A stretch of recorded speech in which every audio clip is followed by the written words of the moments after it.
Welcome to Kardec Radio, where you nourish your soul daily. As you wait for our next program, The Medium's Book, visit Kardec Publisher at kardecpublisher.com to check out our latest books. Also, check out our Kardec Flicks, Spiritism in a Click. Just go to kardecflix.com. And now with you, our host, Dr. Vanessa Anceloni, with the program The Medium's Book. Enjoy it.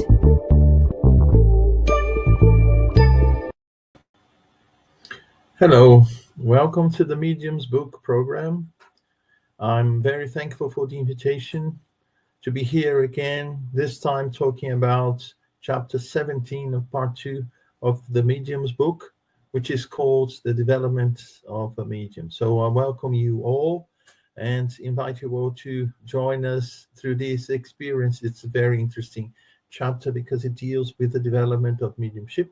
And as we are going to see, we'll be talking about a very specific type of mediumship, but everything that applies, or most of what applies to this kind of mediumship, can be taken and applied to the different varieties of mediumistic faculty.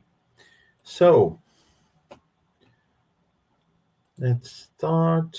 First slide. So this chapter is divided into 3 parts. The first part is the development of mediumship.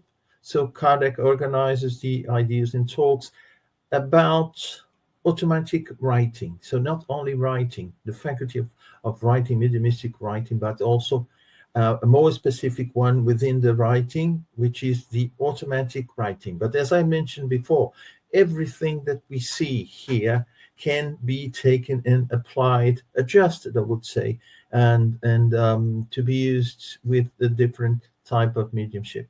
Changes in handwriting, which is particular also to this type of mediumship, but whatever the type of mediumship, we may have change. For instance, when we have the faculty of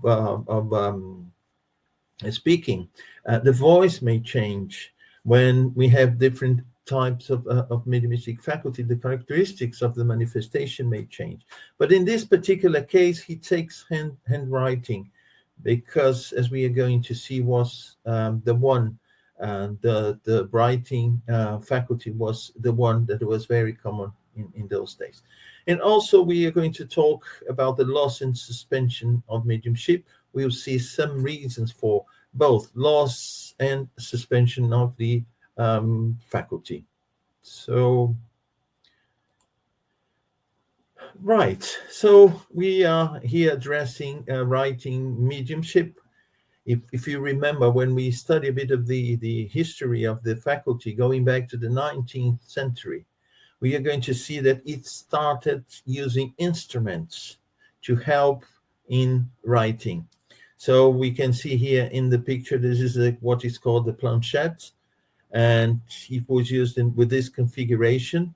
We would have a pen or a pencil at one end, and then just touching the other end of it, one or two or perhaps even more people, just touching it slightly, it would move and then write on a paper.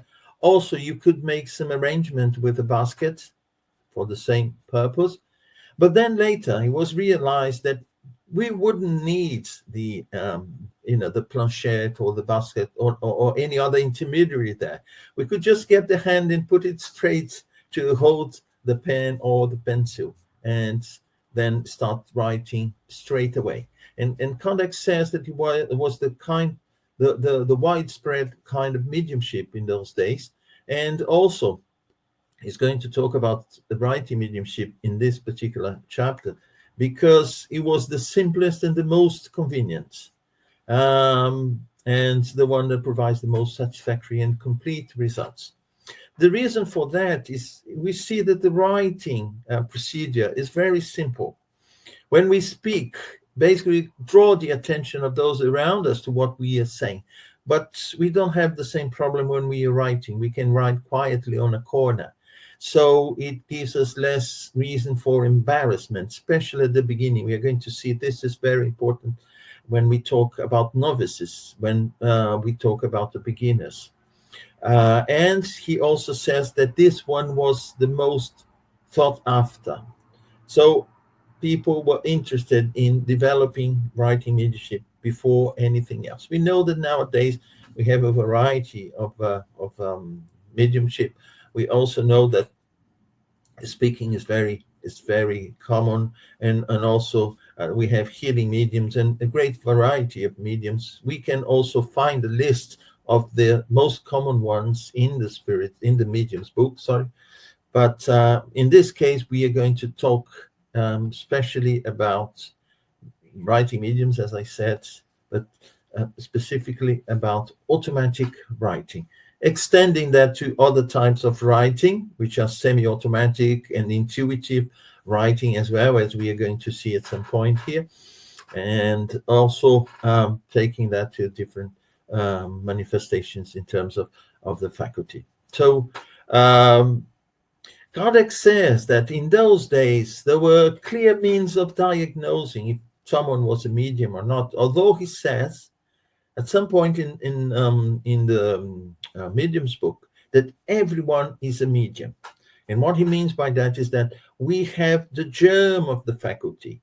We have the tools to develop the faculty, but it doesn't necessarily mean that the faculty is well developed, well established is there. And once we have, because mediumship is organic, it's like, a radio without its aerial. So it is a radio, but it can function, it can pick up the signals around because it's missing the area, or the area is not functional, for instance. Okay, we've cut the wire or something like that. But the area is there in potential, that is radio and could work normally. But some people, they have the natural organic condition to establish this faculty in a very clear way. So he says that the physical signs are not a certain indication of the faculty, and it can be seen, it can be found in children, old people, men and women, whatever their temperament, their health status, their degree of intellectual and moral development may be. So you can just, by looking at someone or just listening, for a couple of minutes, what they have to say, and clearly identify them as medium or not, or the degree of mediumship that they have developed. But once we have signs of mediumship, we can, of course, improve, make the most of it. So what is called the development of mediumship is not taking someone who has no trace whatsoever of mediumship, who doesn't show any sign of mediumship, to become, a medium with a wide open channel. No, is that you show some traces, some signs of mediumship, you can optimize the use of that faculty. You can exercise the use of the faculty, so you can make the most of it. So he says that there's only one way to ascertain its existence, and this only way is through experimentation.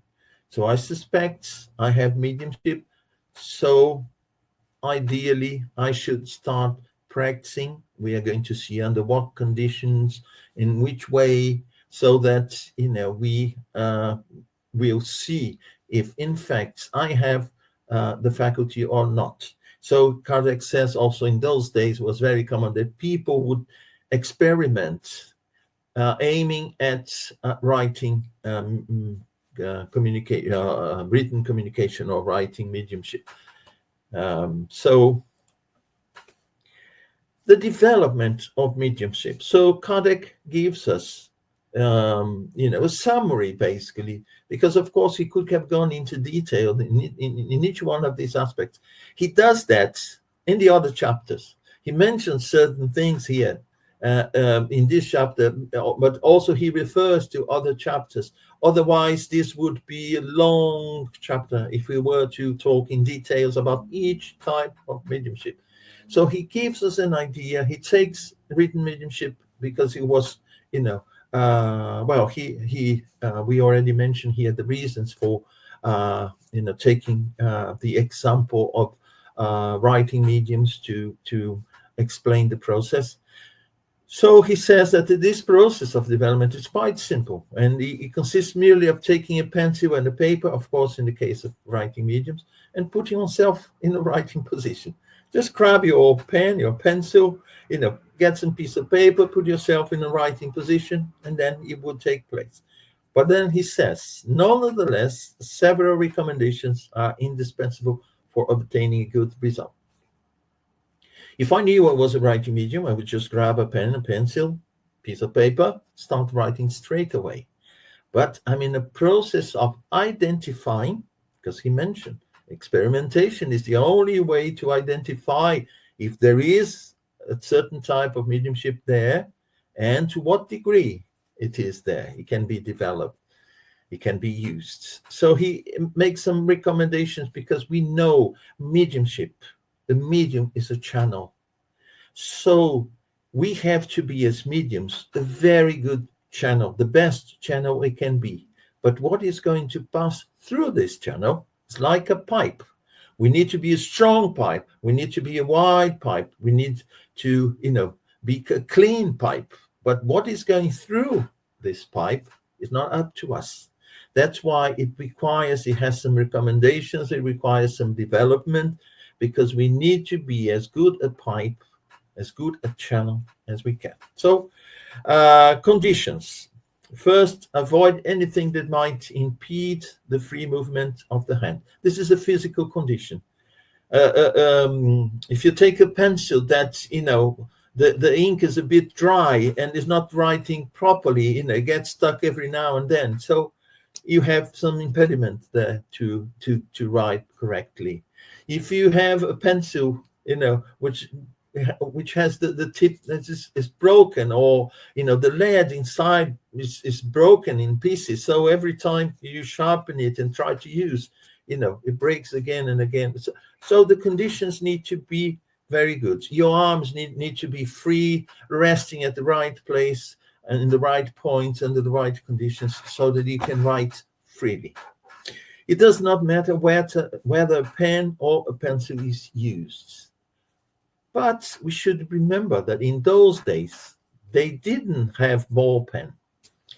They had the type of pen that needed, to be dipped into ink, and a fountain pen. A fountain pen came later. They used to have a feather in those days, and they had to be dipped into the ink and carry on writing. So that was a regular condition, to dip into the ink and then carry on writing.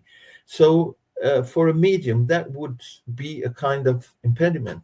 It would create a certain type of difficulty, because it would be necessary to stop every now and then to do that. So a pencil would be preferable in that case. But if we think of a very productive medium, he writes, or she writes very quickly, a lot of pages, one after the other. So they need assistance. They need someone to give them a blank sheet of paper every time they need, to sharpen several pencils and give them and exchange them. And so, it's not a one-man work, as it were. It's necessary to have these assistants to make the work easier. Not that would prevent totally the work from being done. We know nowadays we have computers, and writing medium could very well sit on a computer and start typing. But the condition here is using a pen or a pencil. Another condition on a different level now is there must be between the spirit and the medium certain fluidic combinations, which are not always immediately established. We know that the communication within mediumship, whatever the type of mediumship, is perispirit, spiritual body to spiritual body. And this exchange is called in fluidic terms. You need to learn how to tune in both, to provide them with what is called in physics resonance, so that they vibrate 100% at the same frequency. To get there is not straightforward. So we need some practice. For some, it may be, but it's not a general case. So it is necessary to establish this and work on that. It will improve, certainly. Refrain, especially beginners, from evoking a particular spirit to the exclusion of any other, since fluidic relations only often cannot be very well established between the two, no matter how much affinity there may be. Oh, I have an affinity with that deceased person. I'll evoke that person to practice with me here, and I have this affinity, but I don't have the fluidic link. This fluidic link, this tuning is something different.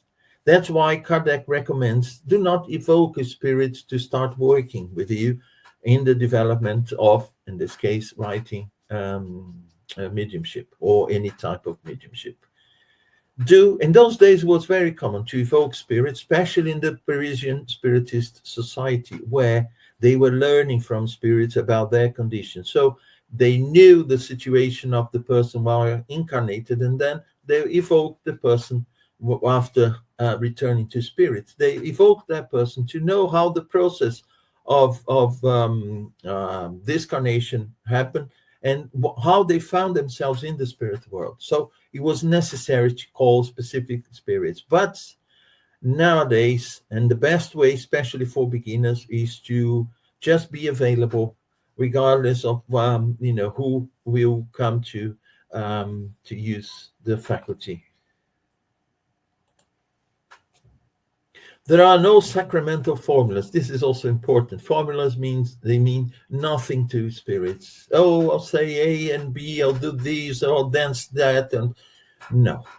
We know that certain material rituals or objects or whatever, they evoke something in us, like a music, or a music that is part of a period of our life. Every time we listen to the music, something comes back, or it puts us in a different state of mind, or even smell. We may smell something that reminds us of our childhood, and immediately we are transported to that. So we know that certain elements help us focus on or remember certain situations or certain conditions, but they are not necessary. They are not fundamental, because, as they say, they may mean something for us, but not for the spirit. So no sacramental formulas. The evocation, when it happens, must always be made in God's name.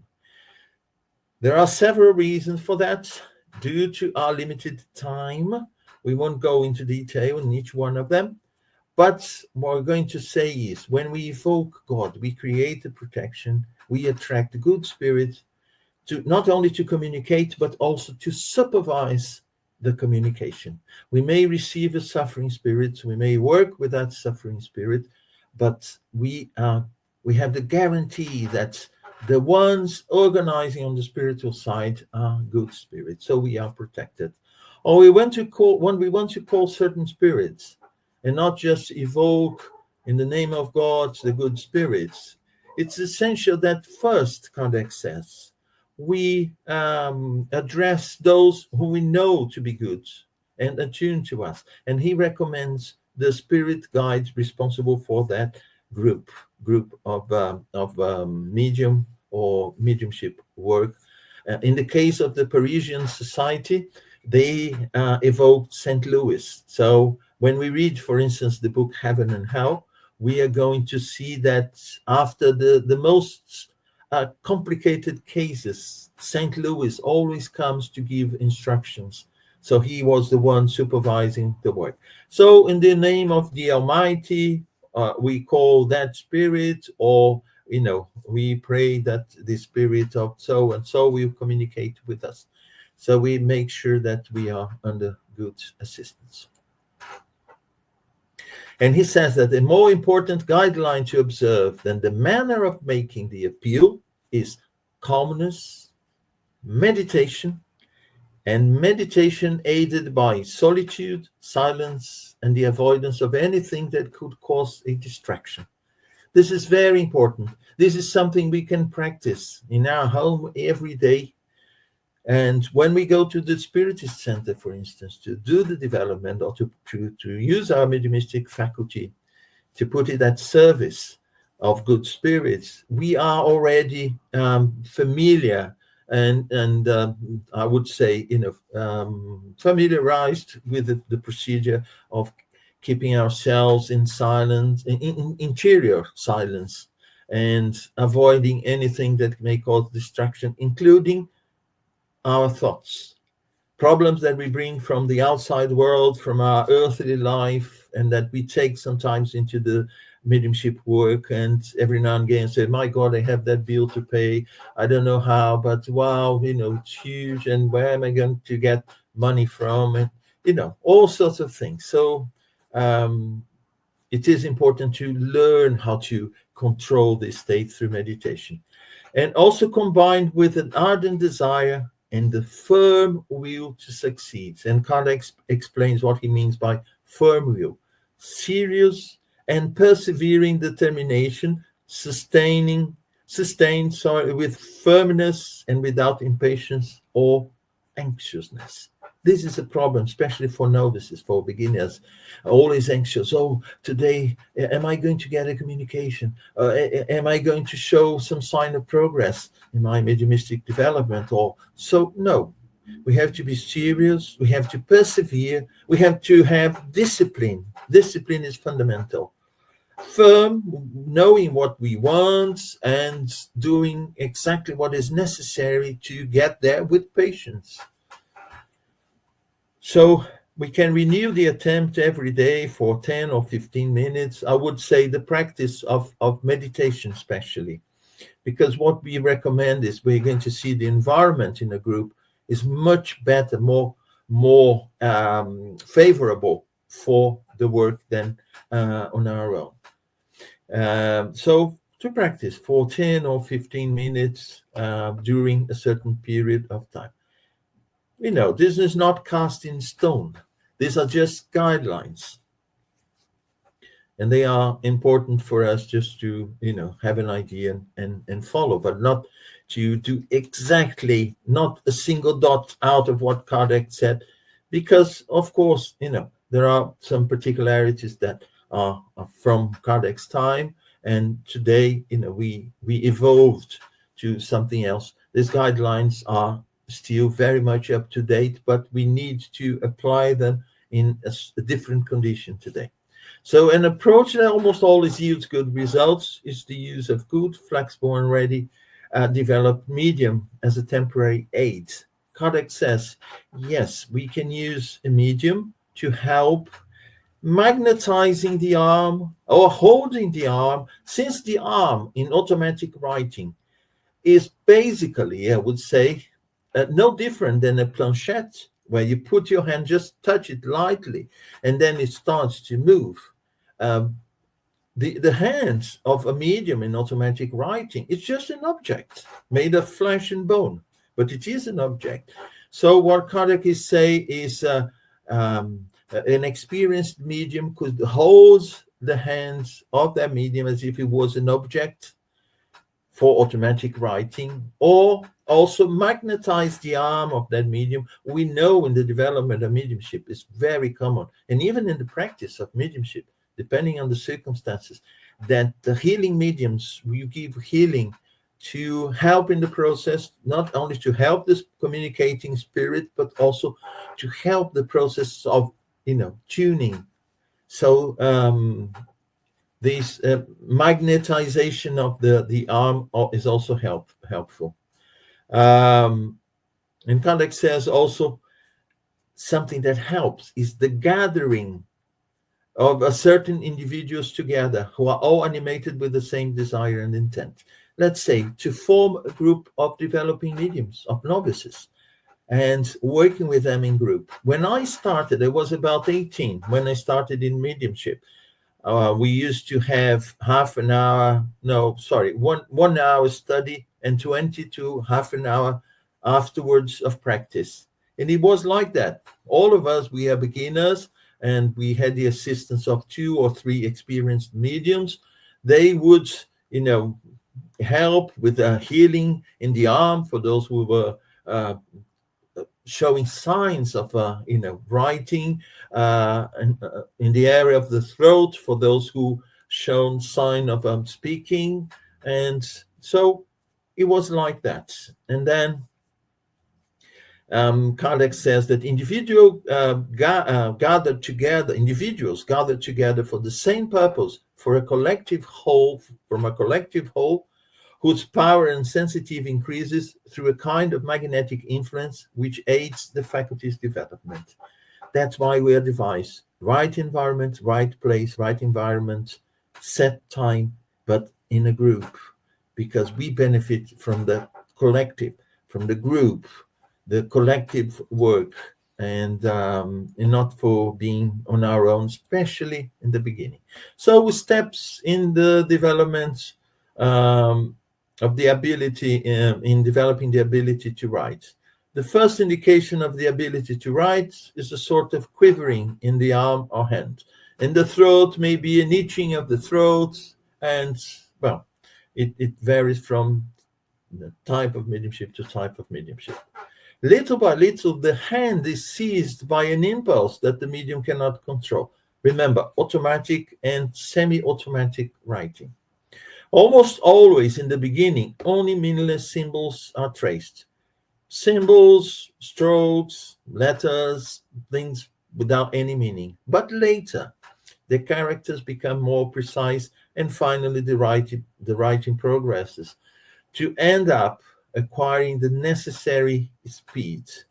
So this is the natural course of evolution, writing mediums. But one may make a daily attempt, but should stop at the first equivocal signs in order not to provide an opportunity for mocking spirits. So, and we see why is that? Why mocking the spirits? If we realize, we have also to be, a bit aware of that. If we show no traces of that particular aspect of the mediumistic faculty, we should not just insist and go beyond a certain point, because we may be open a channel to mocking spirits, because good spirits won't use a channel that is not ready to be used. And we insist, and this process will attract mocking spirits. And one spirit added, there are mediums whose faculty cannot go beyond such symbols. Stay there, strokes and letters and symbols and full stops and signs. And when after a few months they obtain nothing more than insignificant responses after a few months, such as yes or no or isolated letters, it would be useless to persist and a waste of paper. And these are mediums, but unproductive ones. An unproductive writing medium. So we should be aware of that. If we are developing, and Kardec said, we only know our mediumship through experimentation, we need to test it for a while. No, I have no traces of being, no signs of being a writing medium. So perhaps a speaking one, perhaps a healing medium. So we have to, go and check it during a certain period of time, but of course be flexible. And that's why it's important to be under the supervision of well-experienced, well-intentioned mediums. So the first communications should only be considered as mere exercises that are entrusted to secondary spirits. A reason for not attributing anything more to them beyond a mediocre value. So the initial, in the beginning, the messages, they will come from spirits who are training us, like someone who has been paid to tune our piano. And they are just tuning, they are just checking that everything is fine. But the good pianists will come later when the piano is fine-tuned. And that's the same here. That's why it's important not to insist in carry on with the one who is tuning the piano, because we will never get to the point that we will attract the best pianists to play, if you know what I mean. So the main difficulty encountered by most novice mediums involves having to deal with less evolved spirits. Initially, as I said before, they are there for training. But once they are trained, afterwards, they have to move on, or, as has been said before, give up that type of mediumship. And that's That's important to know that, to learn that. And we learn that through experience. Kardec says the first precaution for the men is to arm themselves with sincere faith under the protection of God. And then we go back to what Kardec says, calling for the God and good spirits to second us, to assist us, and the guardian angel.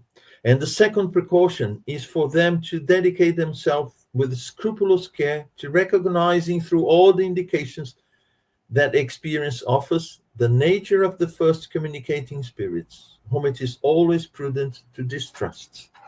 So the first ones are not the best ones.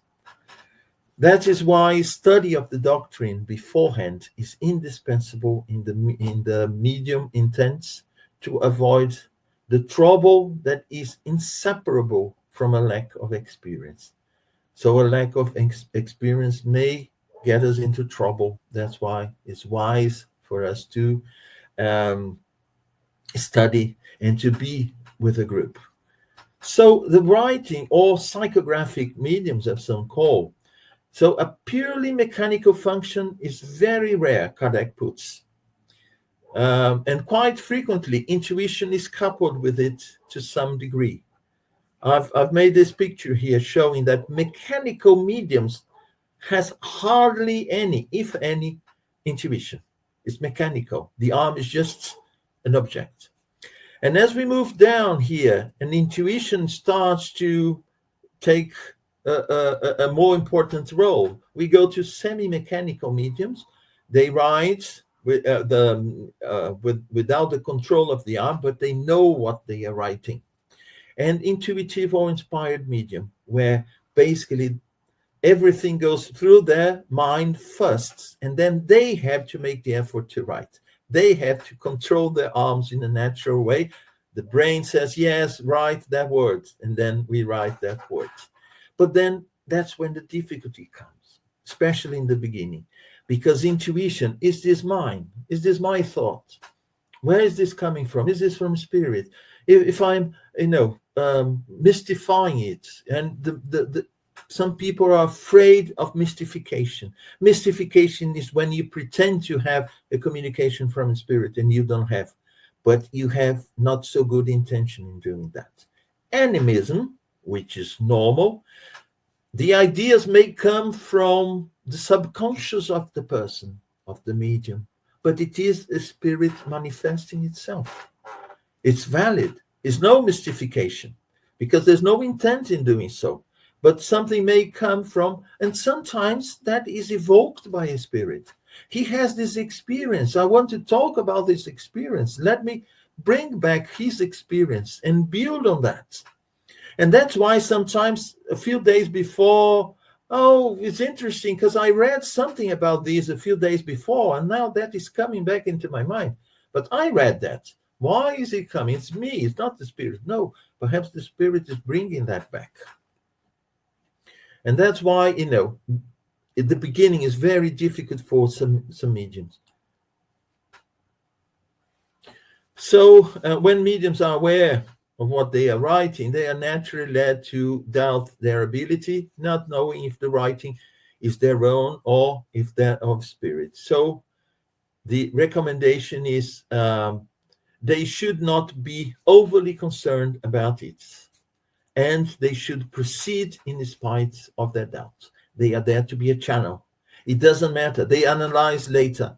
They will have time to go through the messages, written messages. Easy. You can read it as many times as you want, and you can then evaluate with time. We will determine this fine line that is drawn between what is ours, what comes from the spirit, and sometimes what the spirits evoke in us in order to build their thoughts. Some advice. Once the faculty has been developed, it is essential that mediums not abuse it. It is a sacred faculty. It's not for amusement, for curiosity. It's not for financial gain in the spiritist perspective. So the faculty has been given to them for good use and not to satisfy vain curiosity. And it is advisable to set certain days and hours aside for practicing mediumship. so that one may be more concentrated. And so the spirits will come, the good spirits. The good spirits, they like discipline. They like punctuality. They like things that are organized. We can't invite a serious person or a serious group of people to come to our meeting, whatever it is, if we don't start at the same time. We change the day without notice. We, not organized at all. They will just draw, they just go away. And then the ones we use that moment, the ones who want to have fun, who want to create embarrassing situation for the mediums, these are the ones who are going to use the faculty in the way that it's being proposed by the lack of organizing.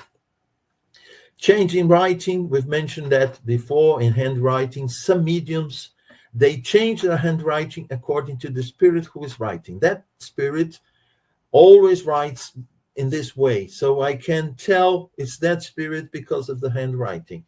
But it's not necessary. A medium may be an automatic, medium of automatic writing, but always have the same handwriting.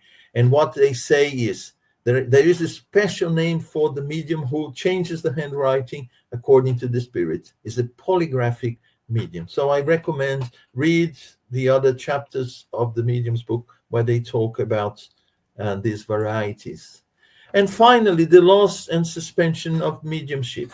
The mediumistic faculty is subject to interruptions and temporary suspensions, and this happens for so many different reasons. Sometimes it's the physical condition of the medium. Sometimes it's a kind of a lesson for the group. They are not doing things correctly. It's a way to call their attention. Sometimes it's something that the medium is going through or the group is going through. So it's better just to stop the mediumistic activity because the channels have been compromised, and let's wait until the channels are okay to work again. And also, no matter the ability of the medium, they say, it's not 100% under the control of the medium. What the medium can do is work hard to present him or herself as a good instrument. But if we are an instrument, the ones who are going to use the instruments, we have no control over them. So the spirits are the ones who control, this loss or suspension of mediumship. If it may come back when what is creating this situation, is over. But there's no certainty of anything since, as I said before, it's not under the medium's control. And I just want to end with this.